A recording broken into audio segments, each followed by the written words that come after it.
O guys, bali-balita. Ngayong March 28 hanggang April 4, halos lahat ng mga OFW hindi magpapadala sa Pilipinas. At isa na po ako dun. Nabalitaan nyo na ba? Alam nyo kung bakit? Bilang pagkondena sa pag-aresto kay former President na si Pangulong Rodrigo Duterte. Karamihan ang gagawa niyan dun sa bansang Europe, yung mga OFW doon. Paano ba yan kung lahat ng OFW, de zero remittance yan? Tapos panawagan ng palasyo kumalma ang mga OFW. Tapos sasabihin nila pamilya namin ang maapektuhan sa Pilipinas. Sinong niloko nyo? Hindi po sila maapektuhan dun. Kasi bakit? Nagpadala na nung last month. Hindi naman gagawin ng mga OFW sa Europe yan ng basta-basta. Ibig sabihin, kahit hindi sila magpadala ngayong katapusan, may magagamit sila. Kasi nga yung iba, may mga other source of income pa yan sa Pilipinas. O ngayon, alam nyo na epekto sa mga OFW dahil sa pinipilit yung tama kuno ang pag-aresto sa kanya. Si Pangulong Rodrigo Duterte lang naman ang nagmalasakit na Pangulo sa mga OFW. Kaya ganun na lang siya minamahal ng mga tulad namin. Siniro'y budget nyo nga yung PhilHealth. Dinapay nyo pa yung SSS at Pag-ibig. Total, ginawa nyo din yan. O di zero remittance na lang natin para dami-dami na. Ish! Tapos sasabihin ng Malacanang, umalma. Sinunod lang daw kuno nila yung batas. Huwag nyo na pong gawin mga sambayan ng Pilipino. Kaya minsan mahirap maging bayarang abogado. Alam mo na ngang mali, itinatama mo pa. Ganyan talaga pagdating sa pera. At bulok na sistema. Some are now saying a congressman's statement was fake news.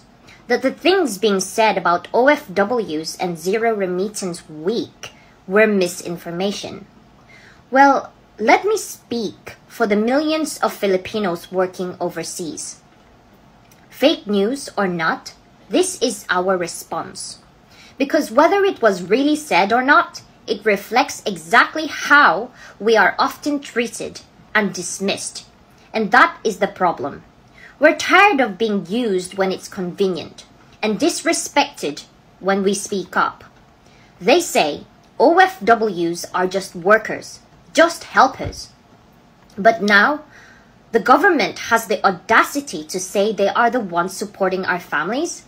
Let me ask, with what money? Because if you trace it, follow the paper trail all the way back, you'll find one answer. OFWs. In 2024, overseas Filipino workers sent home over $38.3 billion, or roughly, that's 2.1 trillion pesos into the Philippine economy. That's more than the national healthcare budget, more than the infrastructure, more than all the government assistance programs combined. So let's look into it. That's $3.2 billion per month, $104.9 million per day, and in pesos, that's 5.8 billion pesos every single day. So when the government says, "Pasalamat kayo, we're helping your families with AICS, AKAP, TUPAD, hospital bills," ask them, saan galing ang pondo? It came from us, from taxes, from spending, and a huge chunk of that came from the remittances sent by OFWs, taxed, circulated, and multiplied within the economy. So don't twist the narrative. We're not being helped. We are the ones helping. Now, with the Zero Remittance Week happening from the 28th of March to the 4th of April, let's do the math. That's $734 million lost, or roughly, that's 41 billion pesos missing from the economy in just 7 days. And that silence, that pause in the flow of sacrifice, it will echo loudly. When that money doesn't arrive, tuition doesn't get paid, small businesses lose customers, grocery sales drop, real estate slows down, the peso weakens, the economy dips, and suddenly, the same government telling us to be thankful, they'll be scrambling because the very lifeline they disrespected will be gone. So no, Mr. Congressman, we don't owe you gratitude. You owe us respect. Because without us, the system doesn't just stall, it crumbles. We gave up our time, our health, our presence, so this country could keep standing. This isn't entitlement, which is according to some. This is the reality. We're not bayaran. We are the ones paying. We send lifeblood, and for every 100 pesos circulating in the Philippine economy, that's 14 pesos of that is ours. That money builds homes, sends children to school, fuels transportation, feeds barangays, and boosts businesses. Numbers don't lie. Facts are facts, and facts don't lie. They always tell the true story, whatever narrative anyone tries to add. So whether that statement was fake news or not, this is real. This is how we feel. This is what we live. So don't you ever forget who's really holding this nation together. Kaming paki kung hindi kayo magpadala mga OFW, kaninong pamilya ba ang magugutom? Idol, nakakaintindi ka ba ng Zero Remittance Week? Ibig sabihin, 1 linggo lang yon. So sa 1 linggo na yon, hindi pa magugutom yung pamilya namin doon. Pero yung 1 linggo na yon, malaki ang impact at malaki ang mawawala sa bansa. Ha? Kung ano man ang pinaghirapan ng OFW, kami lang ang may karapatan kung anong gagawin namin sa aming pera at hindi kayo.